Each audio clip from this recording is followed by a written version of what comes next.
بچوں شروع کرتے ہیں بلی کا انتقام کہانی کا پارٹ 2۔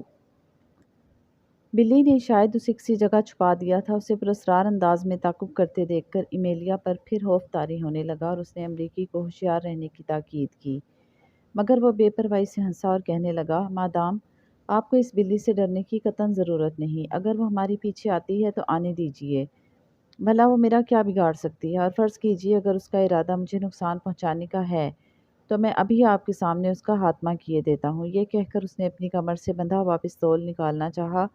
زیادہ سے زیادہ یہی ہوگا نا کہ ایک بلی کو مارنے کے جرم میں چند منٹ کے لیے پولیس مجھے پکڑ لے گی، وہ مجھے پھانسی پر لٹکانے سے تو رہے۔ ایمیلیا نے اسے پستول نکالنے سے روکا، ورنہ وہ ضرور بلی پر گولی چلا دیتا۔ ہوچیسن نے ایک بار پھر نیچے جھانکا۔ بلی اسے دیکھ کر گررائی اور پھر جلدی سے ایک پتھر کی آڑ میں ہو گئی۔ میں اس کی یہ حرکت دیکھ کر حیران رہ گیا۔ کیا بلی کو ہوچیسن کے مہلک ارادے کا پتہ چل گیا تھا؟ بلی کی یوں دبک جانے پر ہوچیسن نے فخریہ انداز میں ایمیلیا کی جانب دیکھا اور کہا، دیکھا مادام آپ نے، یہ شریر بلی اب مجھ سے ڈرنے لگی ہے۔ میرا خیال ہے کہ اسے یہاں سے لوٹ کر اپنے مردہ بچے کی حفاظت کرنی چاہیے، کہیں دوسری بلیاں اسے ہڑپ نہ کر لیں۔ جاؤ حالا بھی یہاں سے ٹل جاؤ، ورنہ میرا پستول ہاں چل جائے گا۔ ایمیلیا نے جلدی سے ہوچیسن کا ہاتھ پکڑا اور اسے گھسیٹ کر آگے لے گئی، لیکن جاتے جاتے بھی امریکی نوجوان نے نیچے جھانک کر بلی سے چند مزاحیہ فقرے کہہ ہی دیے۔ اچھا الوداع بلی حالا، میں تم سے معذرت کر چکا ہوں کہ میں نے جان بوجھ کر تمہارے بچے کو نہیں مارا، مگر تم ہمارا پیچھا ہی نہیں چھوڑتیں۔ بہرحال تم اب اس حادثے کو بھول جاؤ۔ جلد ہی ہم قلعے کی اندرونی دلچسپیوں اور عجائبات کو دیکھنے میں اس قدر محو ہو گئے کہ تھوڑی دیر پہلے جس ناخوشگوار حادثے نے ہمیں پریشان کر دیا تھا اس کی یاد بھی باقی نہ رہی۔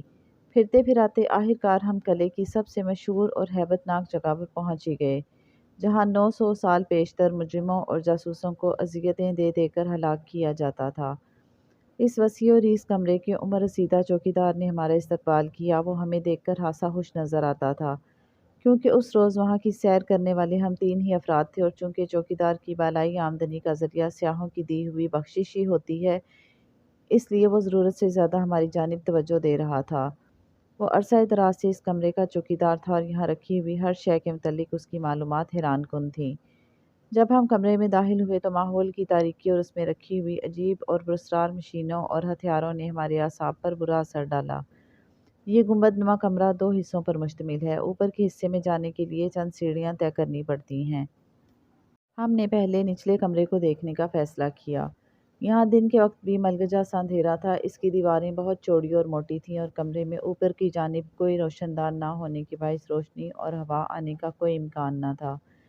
دیواروں کا پلستر جگہ جگہ سے اکھڑ چکا تھا اور جا بجا مکڑیوں نے بڑے بڑے جالے تن رکھے تھے، جنہیں صاف کرنے کا خیال شاید منتظمین کو کبھی نہ آیا۔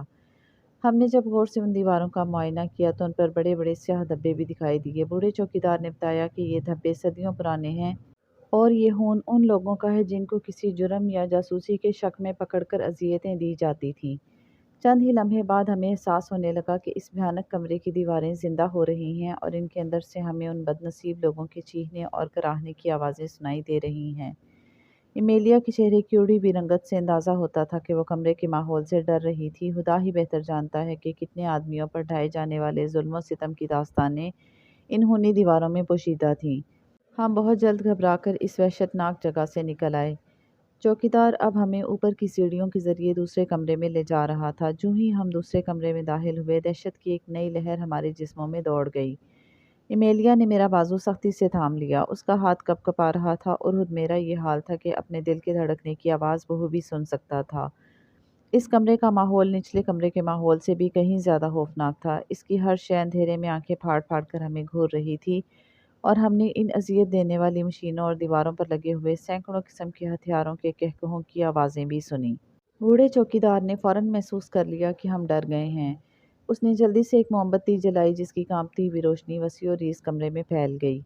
اب ہم آسانی سے یہاں رکھی ہوئی چیزوں کو پہچان سکتے تھے۔ چاروں طرف دیواروں کے ساتھ ساتھ طرح طرح کی تلواریں، کلہاڑے، نیزے اور خنجر لگے ہوئے تھے۔